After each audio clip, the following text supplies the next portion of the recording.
Today's video, we're going to talk about limited by target Google ads. What this really means and why it's a trap, okay? Limited by target means Google wants to take more money from your pocket and put it in their pocket. This is a brand new campaign status type that shows up in the campaign status column in the campaigns menu of your Google Ads account, where Google essentially says, hey, there's more customers out there. Do you want them? And you may want them depending on how much money you're making right now. If not, you may not want them at all and shouldn't want them actually. You should know for yourself what you want. If you go with what Google tells you you want, Google's gonna have their own best interests in mind. So you always gotta put your own filter on things. I'm gonna tell you how to put the appropriate filter on your business so you can filter out this potential trap for your business. It's gonna simply just drain your profit away or make you more money depending on your situation. More so though, on the negative side, when this is presented, it will drain your profit, not make you more money. Instead of the end of the video, I'll have a couple case studies for you as well, where I go over some different companies where we had this and the end result, taking their action, taking their advice and putting it into place, what that actually did to our profit margins, okay?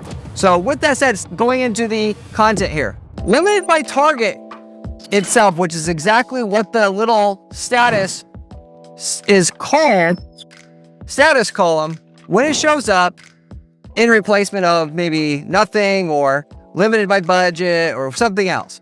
It's essentially when Google wants you to spend more money. They're just not saying it like that. Google comes up with clever ways to get you to spend more money that sounds like it may be in your interest and potentially could be, but at the end of the day, if they can get you more, spend more money and it's not in your interest, they don't give a damn because they're a publicly traded company that's a for-profit organization that have to serve the shareholders. The shareholders want more profit, and the corporate law says if they can screw you over to make more money, they're going to do it. And if they can do it, but they won't, they're breaking the law, essentially. I mean, assuming that the customers don't go away after getting, screwing you over, so to say.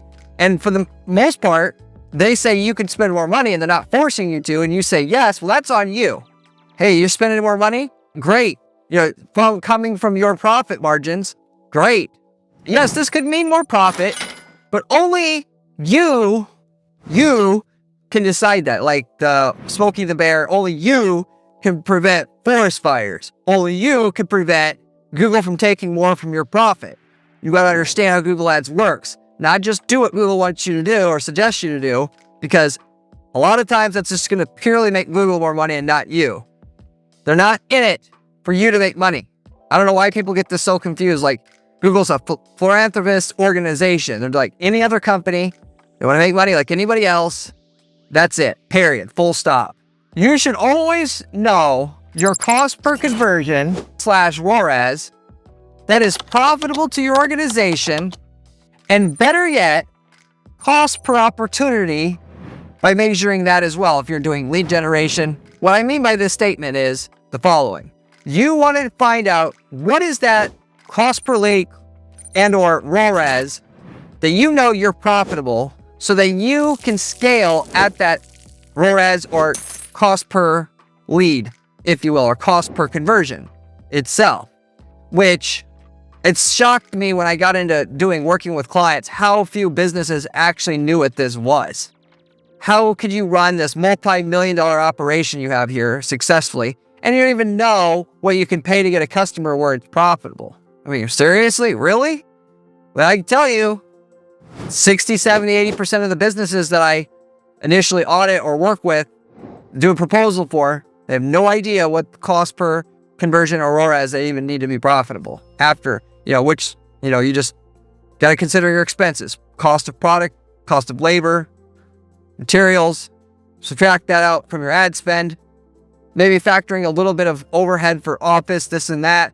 Okay, what's left over? Okay, that, and then you got to be able to figure out, okay, from there, what is that cost per conversion that gets you that margin if you're generating leads, which is tricky, but, simply you can look at your closing rate on the leads. What is an average lead worth? Okay, that's the revenue I can expect per lead, essentially. Is that revenue itself? I know I can, basically accept and spend 20% on advertising cost and still make a profit. Okay, so the what I plan on making per lead, 20% of that, okay, that's my target cost per conversion I can pay. And I'll take every conversion I can at that cost. Or ROAS, of course, which naturally, ROAS is really tricky if you're doing e-commerce because what Google says you got for ROAS isn't your actual ROAS because it undercounts generally by like a third, depending on how expensive of a product you sell is.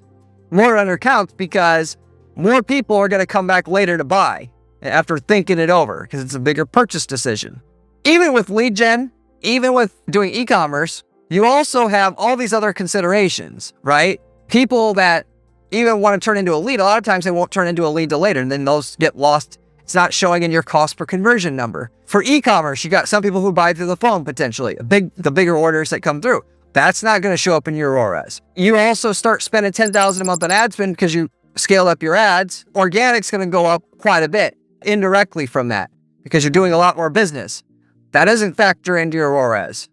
You get referrals. That doesn't factor in your ROAS. You got repeat customers. Doesn't factor in your ROAS. So at the end of the day, a 200% ROAS in your account can easily mean when the rubber meets the road and you add in all these other things, a 500% ROAS, you do the math and you know you got to get a 400% ROAS. You may say this campaign's not profitable. Really it is. And if you were to scale it, in the next year, you'd go from $1 million to $2 million a year in revenue, but you don't know it, so it doesn't happen. And you're just cutting yourself off at the knees for no freaking reason whatsoever. Yes, I understand this is complicated, but the basis of the entire thing with advertising, your business, you have to be able to have a way to track this, and you got to have a way to know what your target is, to know what you're shooting for, so when you hit your target, you can scale. Once you are in position to scale, that's where all the profit's made.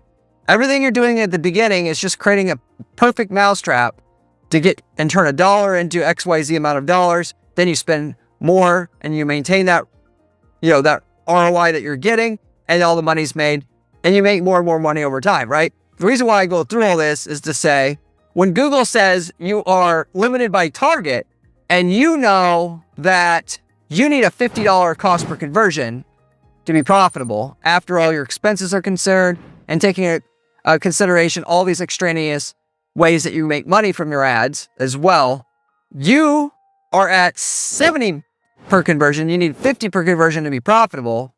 Google's saying if you raise your target cost per conversion to 90, your campaign won't be limited anymore.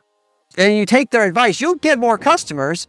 They just aren't going to be profitable. So you're essentially working for Google for free at that point in time. Working your ass off to the bone, and you're paying for the liberty to do it. Why would you put yourself in that position? And it's completely avoidable if you just do the required math and investigation into what your cost per conversion truly needs to be before you get started advertising, or at least start doing it now, today. As a small side, by the way, for most e-commerce businesses that we work with, in particular, also lead generation businesses, because tracking your true ROI on ad spend is so nebulous, so hard to do because of all these other factors that contribute to your return on investment, what we do instead of just going for a certain target cost per conversion nowadays, we go for a certain marketing efficiency ratio where you're going to find a ratio of sales to ad spend in your company that's profitable as a whole, and you're going to spend as much as you can on ads as long as that ratio is maintained. So if you know you could spend 20% of your sales revenue on ad spend and be profitable, well, your goal right now is to raise the ad spend another 10% more than what you're spending now, ideally, if you're at that ratio already, and try to get the sales to go up 10% to go along with it. Then you raise this ad spend 10%, get the sales to go up 10%, and you keep walking up your sales accordingly. And over time, you start making more and more money that way. That's a much easier way to scale your company, truly, because it automatically takes into consideration all these other things that I mentioned. Very few people do this, though. They look at, hey, I'm making $2 for every dollar in sales and I need 4, so this doesn't work. And really the return they're getting is a 4 or a 5. They just don't factor it in. I've had many of argument with different companies about this exact thing, about, hey, 2 is really not a 2. It's at least a 3.5. This campaign's profitable. If we scale it, you would go from 2 million this year to 3.5 next year. Oh, no, no, no. We need to have a 350% ROAS. No, whoa, no. And then you can't help them, ultimately. I mean, they're the final boss on this, as to say what we do as far as targeting goes. I'm just there to do what I can convince them that's to their advantage to do. But it's so common that people are in this mindset. They don't understand, and I can't blame them because they don't understand what I know about tracking either. Tracking the inherent flaws in it, what it can do, what it can't do. What tracking can do inherently for you is tell you really well whether one ad works versus another ad, because it's going to undercount, but it's going to evenly undercount between the ads. So, if your ROAS says, you only get half the sales of what you really get, well, it's going to do that on both ads. So you can ultimately see if this ad still works better than this ad by what it does count. What it does terribly is tell you what your true ROI is. Unless you're selling something that's super cheap, that is an impulse buy that people either need right now or never, and that's it. In those cases, most of your sales are easily tracked because people have to get to your site and buy it immediately or nothing, and that's it. And also that they're never going to buy again. They're never going to refer anybody. Then it's easy to track your sales. But if, it's expensive and people buy, it's extremely hard to even quantify what your true ROI is, even though you still want to try to do it your best you can. So you have a target. And then once you have your target, then when Google says limited by target, and it's saying what you can do to unlimit your campaign, you can make an accurate decision as to whether this is to your advantage or not to your advantage. With this said, I'm like truth teller here on this channel. I'm here to interpret and tell you stuff that Google comes out with in real terms, what it actually means for you, the business owner. It's almost like I'm a lawyer advocating for you, and Google's the prosecutor, and Google has their agenda, which is more convictions, more money for Google. How to actually interpret what they're saying is good versus bad. Granted, the prosecutor isn't doing anything good for you if you're in trouble. What they're saying you can use to your advantage still, if you know both sides of the coin and you have experience. That's what my job is here. So to tell you all, everything they're doing, this thing's good. This will make you money. This one won't. This one is good. I've got all that experience because I get to test all this stuff in real time. When it comes out, I test it. And you don't have to test every last thing yourself. If you want to know what's working, you simply subscribe to this channel. If you haven't already, you should. I spend 40 hours a week doing ad testing and developed a strategy on our clients' accounts as my sole job. So you don't have to figure this stuff out for yourself. I've got a great secondary resource, by the way, on my site at guaranteedppc.com/blog, where you can find the step-by-step information on how to make money from ads from myself, and that we use to guarantee our clients' results. If you like the channel, you're going to like the blog as well. You should check that out as well. If you have any questions about anything I'm talking about here, or any marketing related question for that matter, leave me a comment below. I get back to every single person that leaves me a question or comment on this channel, usually within 24 hours time. You can also reach out to me through my Discord group. In the video description, there's a link to my Discord group, as well as reach out to me through my site. Give me a call. I'll set up a coaching or consulting call as necessary. Or if you want to talk about myself doing the ad strategy for your business and running all your ads for your business, which I can do for sure better than what you can do on your own, because this is all I do and I'm the best at it.